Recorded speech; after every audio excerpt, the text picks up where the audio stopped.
In the news this week, jab mandates boost jobs. The argument that mandatory jabs for workers are benefiting both local businesses and the WA economy. A WA News exclusive. Suspension and expulsion reach record highs as violence remains a major issue in WA's public schools. Power blackouts continue to plague regional areas as residents and businesses cope with the financial fallout. And later, Dr. Andrew Miller's comment. This is The Evening News with Ivan Loom and Maliva Thorne. Good evening. WA's leading doctor supports the argument that a jab mandate for most workers is vital if WA wants to continue to boost local job opportunities and keep the economy safe. With the national unemployment rate falling to just 3.9%, AMA WA counsellor Dr. Karina Powell joins us exclusively this week to discuss why jab mandate may continue to be required. Dr. Powell, thanks for joining us this weekend. Is it true to say that the jab mandate for workers actually boosts local jobs and grow the economy? Well, yes, if we have staff being able to present to work because they are not sick themselves, they're not having to care for people who are unwell with COVID, if people are not being hospitalised, then they're able to be at work and keep the society functions running and keep the economy running. And then, given half the chance with good governance, we will hopefully be able to grow our economy. There will be more work available. So if people are off sick all the time, things don't function, we have supply chain and logistics drop out, and it makes it very difficult for any of us to get to work. Do you believe there's a connection between work jab mandates and the low unemployment rate we're having right now? Look, I'm not an economist, but I do believe firmly that if society has good health, then they'll be able to flourish in all sorts of ways, whether it's being able to produce things or to have education or to have our arts and theatres and things run smoothly. Anything that makes us stronger physically and mentally and keeps us well is incredibly important so society can flourish. So I would believe as a doctor that having good vaccination rates definitely helps, and the mandate has certainly, compared to the eastern states, helped to lift that in WA, it appears to me. So do you agree with the argument that the mandate helps to reduce supply chain issues and keep WA's economy moving? I strongly agree, Ivan, that the vaccine mandates have been protective of society's health and allowing us to flourish, to not have interruptions to supply chains and logistics, and less interruptions for staffing. Of course, they're only one layer of control. Safe indoor air, wearing N95 masks at times of community transmission is very important as well. But the vaccine mandates go a long way to helping stopping people being seriously unwell. And anybody who is eligible for a fourth vaccine, please go and have it. It will just help keep the economy running, as well as, of course, none of us wants our family to be sick. Dr. Karina Powell, thanks for your time. Thank you for having me, Ivan. Violence in WA schools remains a major issue, with figures showing more than 18,000 suspensions and 76 expulsions in public schools. The increase in the number of reports was expected as the McGowan government drew a line in the sand over school violence back in 2018. Education Minister Sue Ellery says the figures worried her, as she doesn't want to see violence in schools, but she conceded that recent violent issues within the community can be reflected in school environments. So you might recall in 2019, as a result of teachers and principals saying to us they didn't feel that they could act to suspend or to exclude, which is the new word for expel, they didn't feel backed in by the department. And so it was random as to whether those things actually happened, and they certainly weren't reported properly. We made a deliberate decision, and at the time I said, we're drawing a line in the sand about violence appearing in schools, and that will mean suspensions and exclusions will go up. That will mean there will be an increase in reports. Now, schools should be safe places for everybody, and we want to keep violence out of our schools. So do the numbers generally worry me? Yes. because I don't want violence in schools. But when we see kids growing up in households, living in communities where they see violence, we're going to see that reflected in our schools. If I give you the example, there was much attention drawn to Gilmore College a week or so ago. At that same school, back in 2019, some kids got in a fight on the school bus and a number of them were suspended. One dad didn't like the fact that his son was suspended, so came to the school to sort it out with the principal with a claw hammer and a gidgee. Now, if that's what the 14-year-old is growing up seeing in his household, we are going to see that reflected in our schools. So it's an issue for the whole community to address it. Power blackouts continued to plague the regions this week, with one of the major towns left without electricity for several days. Residents and businesses have expressed frustrations over the matter. Local MP Neil Thompson visited the area this week. He joined us from Kalgoorlie. Neil, thanks for your time. The community has been outraged over the power blackouts, so what can be done about it? Look, I understand, Mel, that there hasn't been the use of the gas and backup systems that are here in Kalgoorlie, and that certainly needs to be investigated. Whatever the solution is, ultimately it comes down to the minister doing his job. The minister needs to get up here into Kalgoorlie and speak to those people that have been affected. It's just simply not on to have a situation in a large regional city where we have power outages on a regular basis and power outages that go for an extended period of time. This has had a huge impact on a number of businesses that have had to shut and lost patronage as a result, and also affected their ability to function in other ways. How much economic loss are you looking at?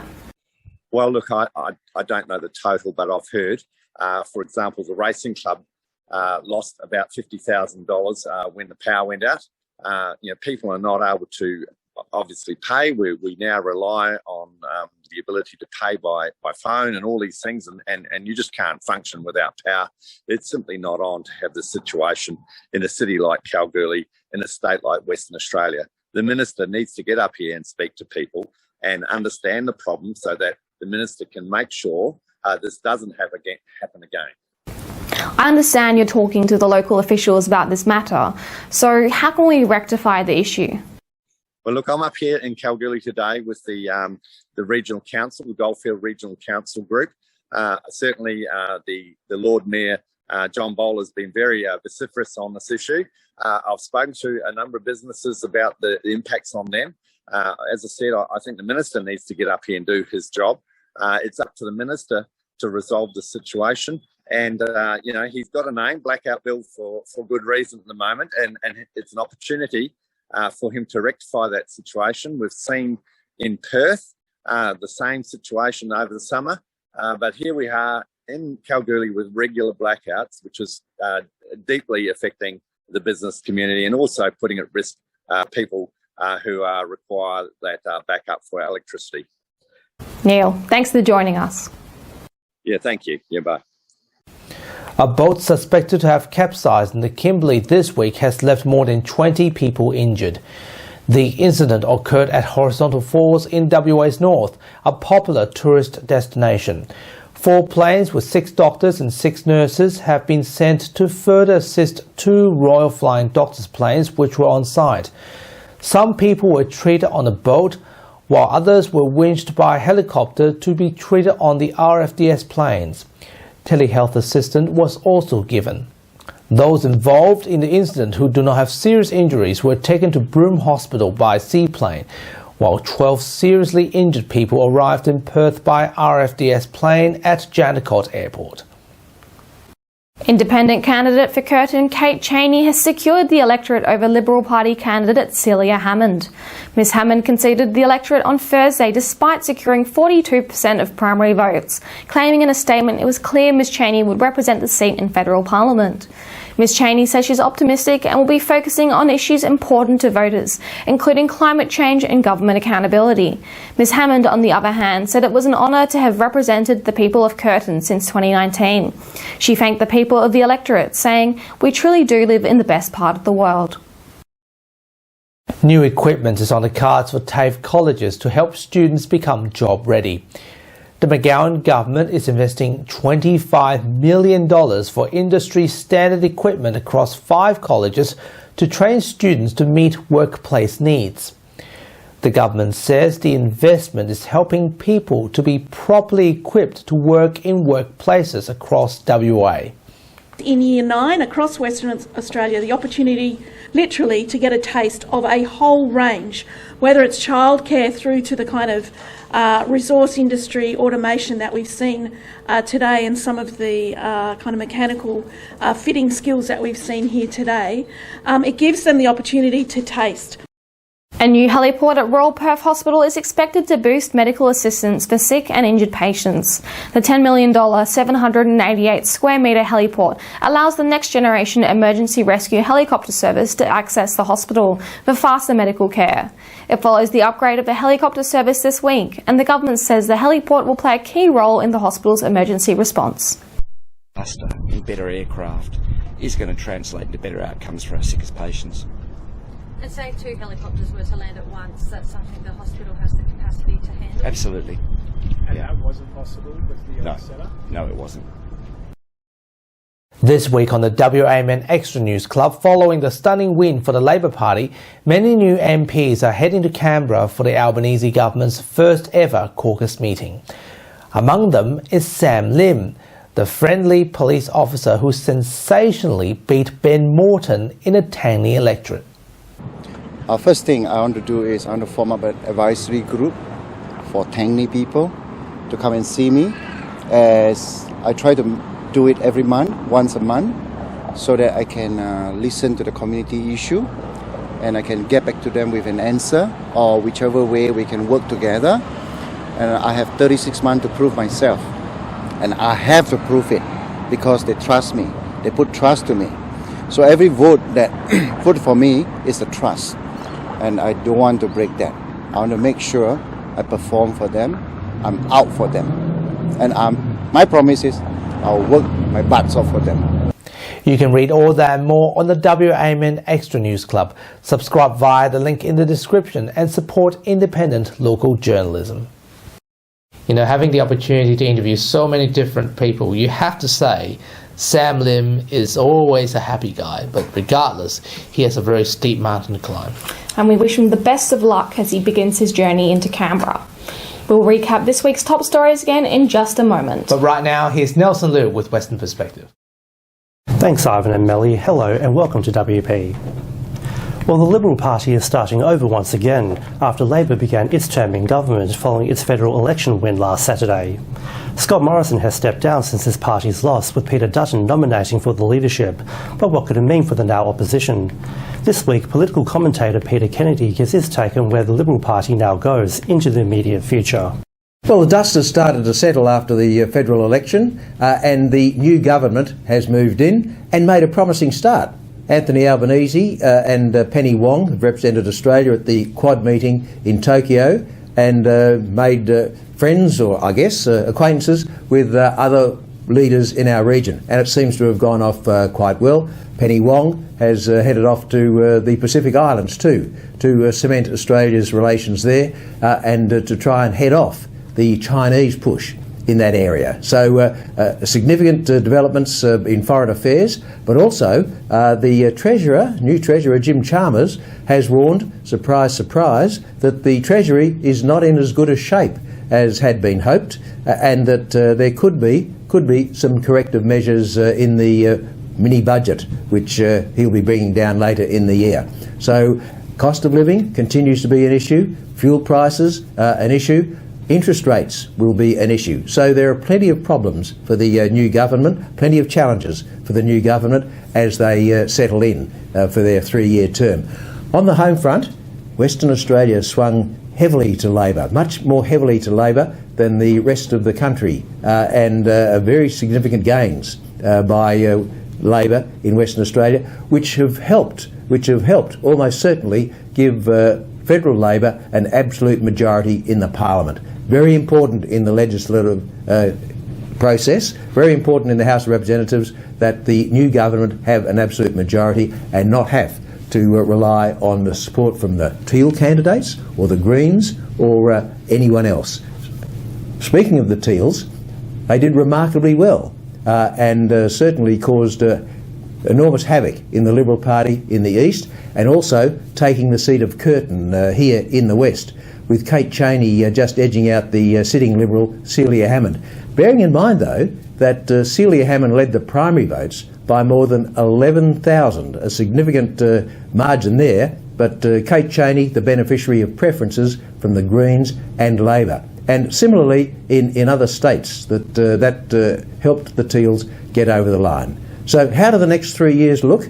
Well, big challenges for the Liberal Party in Western Australia to try and rebuild support. This is their second drubbing in 15 months. So a big challenge for the Liberal Party. The message is there. Labor riding high. Mark McGowan delivered those, or helped deliver those extra seats to federal Labor. You can see that the East is already looking at Western Australia's GST contribution and the royalties and saying that enough's enough. The issue has to be looked at again, and Western Australia's got a sweetheart deal that's got to change.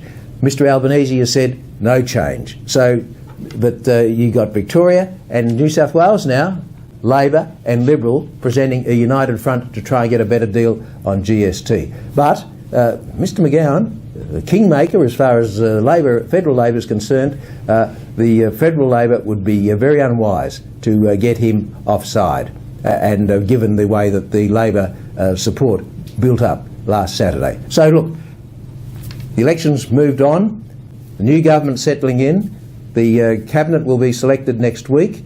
Who will the West Australians be in it? Madeleine King from the seat of Brand, south of Perth, perhaps Matt Keogh, seat of Burt, and perhaps Patrick Gorman from the seat of Perth. Matt Keogh, of course, from the seat of Burt. They are the front runners in the new Albanese ministry to be selected next week. But one expect Western Australia to be rewarded for the solid vote for Labor. The job ahead is now for Mr Albanese to deliver 3 years of sound government. That's the challenge.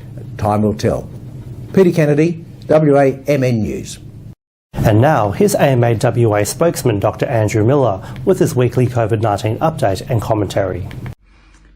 Hi, thanks for your time. It's starting to get cold, certainly in Perth now, and a reminder that we're heading into winter months in which people tend to gather more indoors, and that's the reason for the increased transmission of respiratory illness around this time. So we're concerned about influenza A, and we would encourage everybody to get a flu shot as soon as possible. Whether or not they're free, they're still reasonably priced, so if you can get into a pharmacy or a GP as quickly as possible and get your flu shot done, that will at least be a boost to that particular immunity. Flu, of course, in this current form has been around for 100 years or so and mutating since then, and we've managed to keep it under control, and this means, of course, we're only just starting out with COVID, and so we're still going through big waves of that disease, and will do for the foreseeable future. And unfortunately, we're still seeing a very high death rate around the country. It's very unusually now we have an infectious disease as the second most common cause of death, and the Bureau of Statistics say that 90% of the people who die COVID positive die from that disease, not from something else. The other information that we got this week is that we are seeing long-term complications of COVID in people who have been vaccinated and subsequently get infected. So while the vaccines are essential and they're incredibly important for reducing the acute phase of the illness and trying to avoid hospitalisations and deaths, they're not 100% at removing all of the long-term potential problems of COVID. So we do need to reduce transmission. Fortunately, we know how to do that, and it's the same as for influenza. We need to control it and in the air. So that means breathing clean air, wearing masks when you're in public in crowded places where you're not going to be able to necessarily avoid breathing in something that someone else has been breathing out. And probably we should have been taking this as seriously as drinking clean water for quite a long time now. 100 years ago, they knew that the Spanish flu was spread through the air and wore masks to prevent it. And It's just that these lessons get forgotten in between pandemics. So those are things that you can do that are very practical, very straightforward to reduce your chances of catching either of these illnesses through the winter season. So stay safe out there, look after yourselves and be kind to one another. Thank you. And that's WP for this week. We'll be back again next time, but for now, it's back to you, Ivan and Melly. Thanks, Nelson. And now, here's Leo with what's coming up on 6 News tonight. Thanks, guys. Today on 6 News, he is an F-wit. An unnamed moderate Liberal MP reportedly slams ex-PM Scott Morrison, saying the party spent, quote, a full week being transphobes in Parliament and then spent weeks during the campaign doing the exact same thing.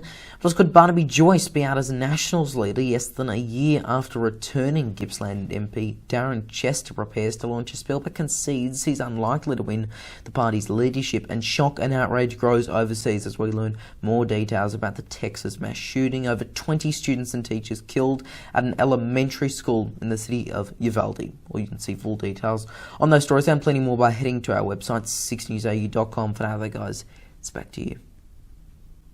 Thanks, Leo, and that's our weekly news and current affairs. We have the latest news on our website, wamnnews.com.au. Don't forget to subscribe to the WAMN Extra News Club so we can continue our work in the community. Full details on wamnnews.com.au/news/extra. From Melly and myself, wish you good health, good night. See you next Sunday. Thanks for watching.